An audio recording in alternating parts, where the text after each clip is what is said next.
कल रात 12 बजे से हम लोगों ने इस सांकेतिक हड़ताल को प्रारंभ किया है। इमरजेंसी लेने के लिए भी हमारा प्रादेशिक नेतृत्व ने मना किया है। दोनों पक्षों में वार्ता चल रही है, जो हमारा प्रादेशिक नेतृत्व है और सरकार के बीच में वार्ता चल रही है, जिसका ऐसा लगता है कि पूरी तरह से वो पॉजिटिव दिशा में जाके ही संपन्न होगी।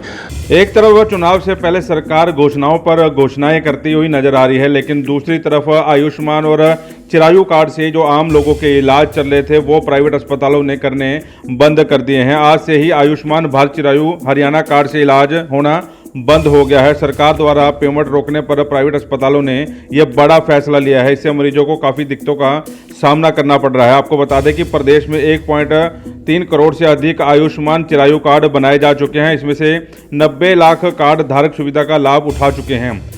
हरियाणा में आयुष्मान योजना के पैनल में 600 से अधिक प्राइवेट अस्पताल आते हैं। करीब 200 करोड़ रुपए का सरकार पर बकाया जो है बताया जा रहा है। इसमें 20% केवल हिसार का है और अन्य जिलों में कई फीसदी रुपए जो हैं वो बताए जा रहे हैं। आईएमए के पूर्व प्रधान गौरव श्रीवास्तव का क्या कहना है वो आपको सुनवाते हैं। मरीजों को समस्याएं तो आनी है, क्योंकि रफली टोटल पॉपुलेशन का हरियाणा में 15 से 18% के पास आयुष्मान कार्ड है।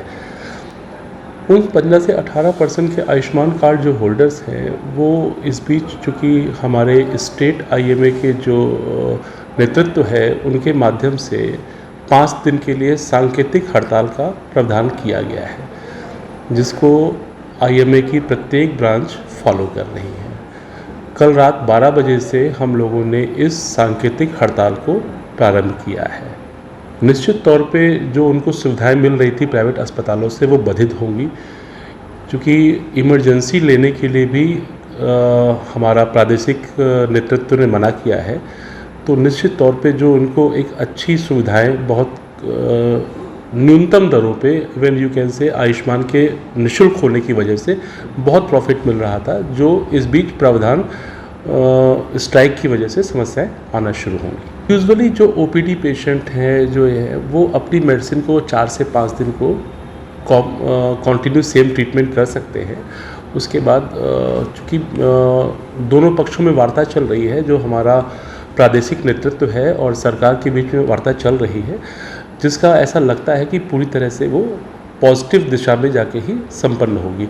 सरकार ने बहुत सारी मांग भी ली है और काफ़ी क्लेम की जो पेंडेंसी थी वो भी अब मिनिमाइज़ हो रही है। कुछ एक पॉइंट्स हैं जो गतिरोध बना हुआ है, उन पॉइंट्स को मुझे लगता है कि 2-4 दिनों में चीज़ें सेटल हो जानी चाहिए।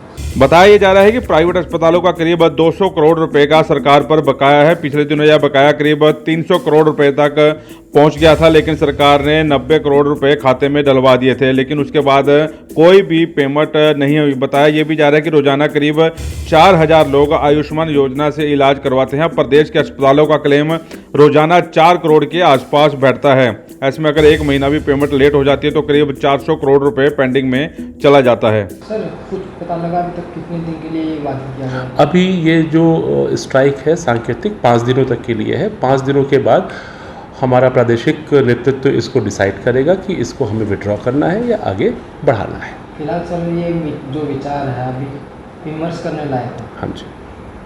तो सर आम जनता में तो इसमें काफ़ी प्रभाव देखने को मिला जिनका रूटीन का निश्चित तौर पे प्रभाव तो देखने को मिलेगा ही, लेकिन चूँकि सभी डॉक्टर्स इससे परेशान थे। सभी डॉक्टर्स, हम डॉक्टर्स के पास कोई ऐसा नहीं सिस्टम है कि हम चीज़ों को करते रहेंगे और हमारे पास कहीं अलग से पैसे आ रहे हैं। तो हमें जो भी करना है, इनके सरकार के द्वारा जो पैसा हमें मिलेगा उसी को हम फॉलो कर पाएंगे। उसी से हम अपनी बाकी सैलरीज निकाल सकते हैं, बाकी मेडिसिन का खर्चा निकाल सकते हैं, इन्वेस्टिगेशन खर्चा निकाल सकते हैं। जब पैसे रुके होते हैं तो समस्या आती है। इसके अलावा कई छोटी छोटी और भी समस्याएँ हैं जो रखी गई हैं स्टेट के माध्यम से सरकार को, वो सब विषय विचारणीय है। सर आयुष्मान कार्ड की जो योजना काफ़ी दिनों से चली, लेकिन यह हड़ताल क्यों की गई? देखिए, अभी तक हम लोग पिछले कई सालों से इस चीज़ की मांग कर रहे थे कि हमारे क्लेम्स समय पे मिल जाएं, उसमें देरी ना हो। इसके अलावा जो डिडक्शंस हैं वो सिस्टमेटिक हो, और जो डिडक्शन करने से पहले हम लोगों को इंटीमेट किया जाए, ताकि हमारे पास उस पोर्टल में ये सुविधा हो कि हम उन समस्याओं को, अपनी सारी प्रॉब्लम्स को उस पोर्टल के माध्यम से अथॉरिटीज़ को बता सकें। तो अभी तक पोर्टल में इस तरह की कोई चीज़ थी नहीं। हालांकि अब पोर्टल में चेंजेस आ रहे हैं, चीज़ें की जा रही हैं, तो सॉल्व होने की उम्मीद है। तो सर लगता है कि सोल्व होएगा ये मामला? हाँ, निश्चित तौर पे सॉल्व होने की उम्मीद है। क्योंकि अगर सोल्व नहीं हुआ सर तो इसका तो जो आम जनता है उसको काफ़ी प्रभावित देखिए, ना डॉक्टर्स चाहते हैं कि हम आम जनता को प्रभावित करें, ना सरकार चाहती है हम आम जनता को प्रभावित करें।